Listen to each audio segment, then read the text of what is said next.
Starting with the second part of vomiting. This is another cause of vomiting, GERD, gastroesophageal reflux disease.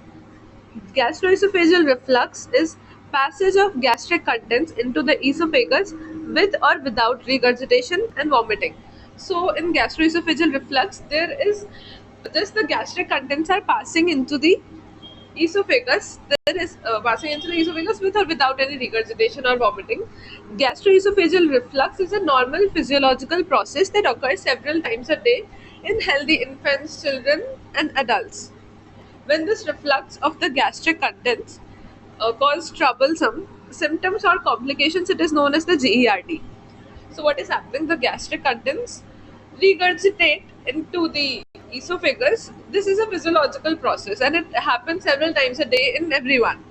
But when this reflux causes any troublesome no, and then it is causing any symptoms or complication, then it is known as the GERD. Okay, about 50% of healthy 3 to 4 month old infants regurgitate at least once per day, and most of them outgrow this by 1 year.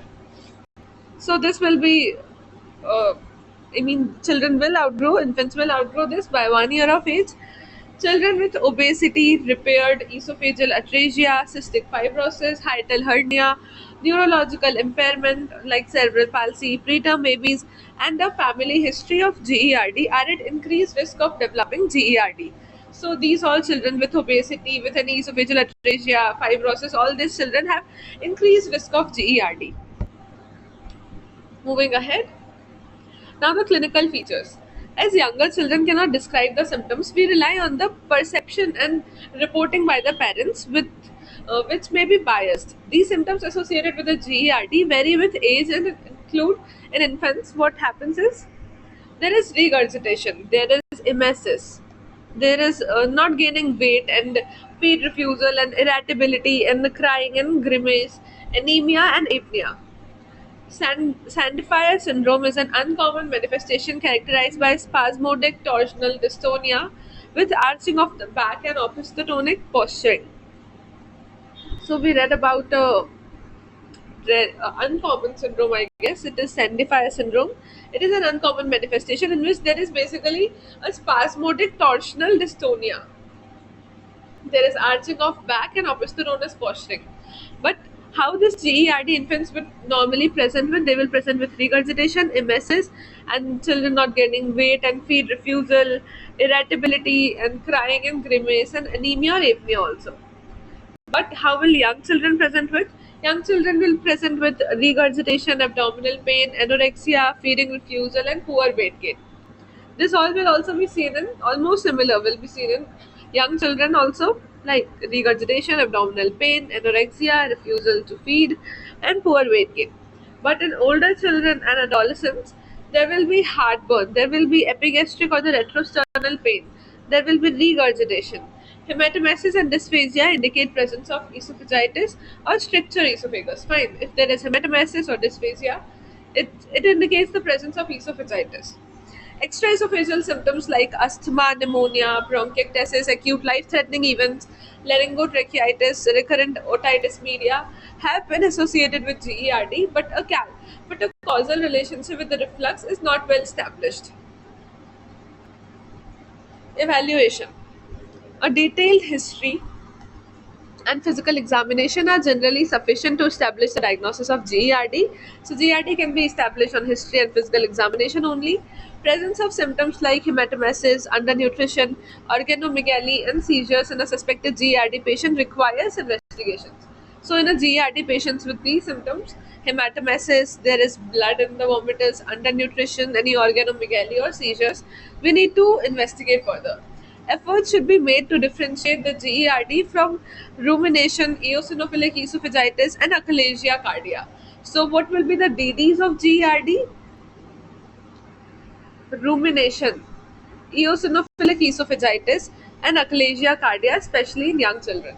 Rumination is regurgitation of recently ingested food with re-chewing or expulsion, which begins soon after the ingestion of the meal, does not occur during the sleep and does not respond to standard anti-GER therapy. So, you know why these cattle are called ruminants? something like that, ruminant cattle, because they regurgitate the food and they chew it again in the free time while sitting, so this is, they eat fast and they regurgitate and then they chew. This is what is happening here. Like something like that is happening because there is regurgitation of recently ingested food with rechewing or expulsion. Fine. This is called as rumination. Moving ahead, investigations. Useful investigations are as follows. Investigations to diagnose what? GERD. Useful investigations are as follows. 24-hour ambulatory esophageal pH monitoring. So there is 24-hour pH monitoring of the esophagus is validated method for quantitative measurement of the esophageal acid exposure. It is used to evaluate the efficiency of antisecretory therapy and to correct the symptoms with the acid reflux episodes. Fine, we are measuring the pH, and later we are evaluating the efficiency of anti-secretory therapy. Fine. Combined 24-hour multi-channel intraluminal impedance and pH monitoring. That is pH M2 MII. Sorry, detects the acid, weakly acid, and non-acidic reflux episodes. It is superior to pH monitoring alone, which detects the episodes of acid reflux. Its main utility is to evaluate the temporal relationship between symptoms and GER episodes. So it evaluates the relationship, if there is any, between the symptoms that the patient is having and the reflux episodes that are occurring. Okay. Upper GI endoscopy may show erosions or mucosal breaks in the distal esophagus mucosa, the most reliable evidence of the reflux esophagitis. Okay, so most reliable evidence of reflux esophagitis is what? This upper GI endoscopy will show any erosions. Mucosal erythema and the pallor are highly subjective and non-specific findings. Complications like the stricture esophagus and Barrett's esophagus can be picked up. Okay, so condition in the upper GI endoscopy, complications like the stricture esophagus and Barrett's esophagus can also be picked up. Endoscopic biopsy is important to exclude other causes of the esophagitis and to diagnose the Barrett's esophagus. Elongated retipegs, basal cell layer hyperplasia, and dilated intracellular spaces, alone or in combination, are suggestive of reflux esophagitis on histology. Okay, moving ahead. Barium contrast radiography helps to rule out. Let's see this image first. Upper gastrointestinal endoscopy showing ulceration with stricture formation in the reflux esophagitis. So there we can see the ulceration and stricture formation in case of reflux esophagitis. Barium contrast radiography helps to rule out any anatomic abnormalities, right, of the upper gastrointestinal tract that may cause similar symptoms. It should be done in all the infants with vomiting. However, it is not useful for the diagnosis of GERD. So, this barium contrast radiography is not used to diagnose GERD, but it is used in such infants with vomiting, as it helps to rule out what? Anatomic abnormalities of the upper GI tract. Now, the nuclear scintigraphy has a role in the diagnosis of pulmonary aspiration in patients with the chronic and refractory respiratory symptoms. This nuclear scintigraphy is used for, uh, you should remember this. This is something new. Nuclear scintigraphy has a role in the diagnosis of what? Pulmonary aspiration in patients with the chronic and refractory respiratory symptoms. Moving ahead, empiric trial of the acid suppression using proton pump inhibitors for up to 4 weeks is justified in older children or adolescents with the typical symptoms suggesting the GERD. The investigation of choice depends on the question being asked, like 24 hours pH plus MII for symptom correlation, gastroscopy for detecting the erosion or excluding the eosinophilic esophagitis. Approach to older child with the GERD is shown in this figure. Now coming to the management, we will see that figure also 12.5. But before that, let's start with the management of GERD. It depends on the patient's age, nature, severity of the symptoms. These will determine how will we manage how will we manage a patient with GERD. Patient's age, nature, and the severity of the symptoms. Alarm symptoms include, what are the alarm symptoms? They are dysphagia, there is difficulty in the swallowing, odynophagia, painful swallowing. Dysphagia is difficulty and painful is odynophagia, that you should remember. Other alarm features include anemia, bleeding, and weight loss. The main components are the lifestyle changes. So in GERD, uh, the main component of the management is lifestyle changes.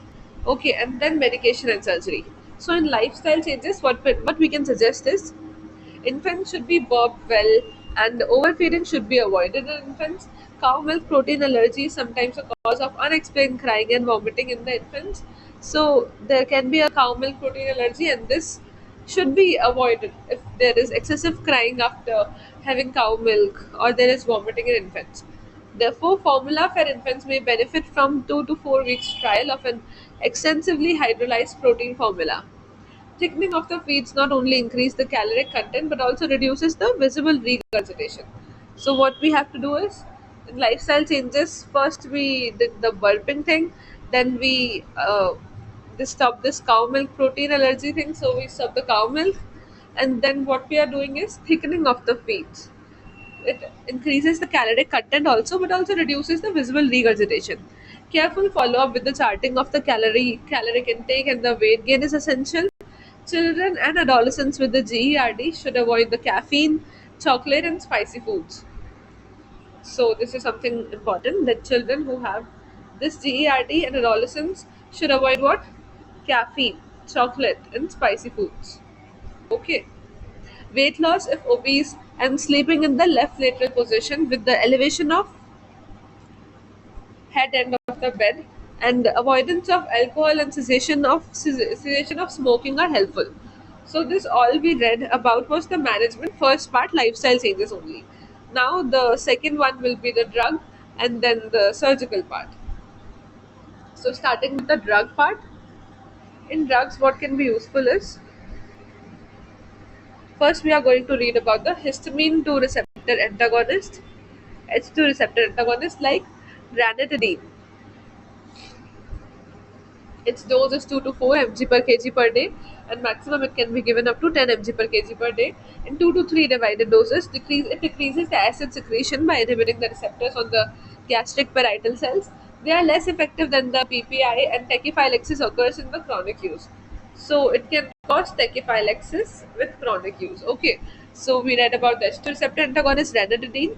The next drugs are, for GERD, proton pump inhibitors inhibit the acid secretion by blocking the sodium potassium ATPase. It blocks what? So proton pump PPI blocks the sodium potassium ATPase, the final common pathway of parietal cell acid secretion. PPI are the agents of choice for GERD, and maintaining a intragastric pH of more than 4 for long periods and inhibit the meal-induced acid secretion. So PPIs, no, they are the agent of choice for GERD. And they also maintain the intragastric pH of more than 4 for longer periods, and they inhibit the meal-induced acid secretion. They are mostly given once a day, 30 minutes before breakfast. They have OD dosing and given 30 minutes before the breakfast. PPI should not be given to all the infants with suspected GERD due to lack of benefit. Only esomeprazole is approved in USA for infants with the erosive esophagitis. So this is something new, that PPI should not be given in infants, but only one drug, that is esomeprazole, is approved in USA for infants with the erosive esophagitis. Omeprazole, lansoprazole, and pantoprazole and rabeprazole can be given to more than 1 year old. There is no data to support one PPI over another. In patients with the reflux esophagitis or non-erosive reflux disease, PPI for 3 months constitute the initial therapy. So in patients who have what, this reflux esophagitis or non-erosive reflux disease, so we have to give PPI for 3 months as an initial therapy. Important side effects include headache, diarrhea, community acquired pneumonia, calcium malabsorption, hypomagnesemia, acquired interstitial nephritis, and prolonged use should be avoided. So first drug that we read about was the H2 blocker, H2 antagonist, and the PPIs, and then we are going to read about anti-acid therapy. It is not recommended for most patients with the GERD. Antacid therapy is not recommended. There is also insufficient evidence to justify the routine use of prokinetics. Okay, so um, prokinetics is also of not much use, and there's not just enough evidence to justify its use. So again, there is insufficient evidence to justify the routine use of prokinetics like cisapride or metoclopramide or domperidone or erythromycin. Erythromycin, remember, is also a prokinetic agent other than an antibiotic. Other agents like the bethanicol or baclofen for GERD. Okay, moving ahead. Now, on the surgical therapy, we read about the lifestyle modification and the drugs, and then coming to the surgical therapy. Fundoplication, open or the laparoscopic, decreases the reflux by increasing the lower gastroesophageal sphincter pressure. What is happening here is fundoplication can be done open or laparoscopic also. It decreases the reflux. How is it decreasing the reflux? By increasing the lower esophageal sphincter pressure. Fine. The lower esophageal sphincter pressure is increased, so reflux will be decreased, decreasing the episodes of transient lower esophageal sphincter relaxation. So the lower esophagus will relax less, and so there will be less regurgitation, and increasing the nasal pressure during swallow induced relaxation, increasing the length of intra-abdominal esophagus. So these are the things which is happening due to fundoplication. There is increase in the length of the intra-abdominal esophagus, accentuating the angle of fish and reducing the what hiatal hernia if present, and anti-reflux surgery may benefit in selected children with the chronic GERD with intractable symptoms or risk of life-threatening complications. So this was all about this management of gastroesophageal reflux disease. One, this approach is still left. So approach to older children with suspected gastrointestinal GERD. PPI, proton pump inhibitor, or PHMII, pH testing and multi-channel intraluminal impedance monitoring. Let's see how will we approach a child with GERD. So on history and examination, if there are any alarm symptoms present, if yes or no. If yes, then we have to evaluate and treat. And we will revise the alarm symptoms again. Okay. And if no, then we have to go for lifestyle modification, education to the child or parent, and PPI trial for 4 to 8 weeks. If the patient improved, no, after this PPI trial of 4 to 8 weeks, then we have to wean the PPI. And if the after that, if the patient has not improved, and even if during the weaning the symptoms reoccur, then we have to refer to the specialist. The endoscopy will be done, and if on endoscopy there is something abnormal like erosive GERD, then the treatment is again PPI. And if there's others, then treat as per the cause. And if endoscopy there is normal, then we have to do the PHMMI and manage as per the results of the PHMII. So let's see what were the alarm symptoms once again. Okay, so these are the alarm symptoms. So this is important to remember. Alarm symptoms include dysphagia or dinophagia, and other alarm features include anemia, bleeding, and weight loss. These are the alarm symptoms. So we saw in that approach, right, that if any alarm symptoms is present, no, where yeah, then we have to evaluate and treat these patients. And if no, then we have to do lifestyle modification and the PPI trial. Okay, and that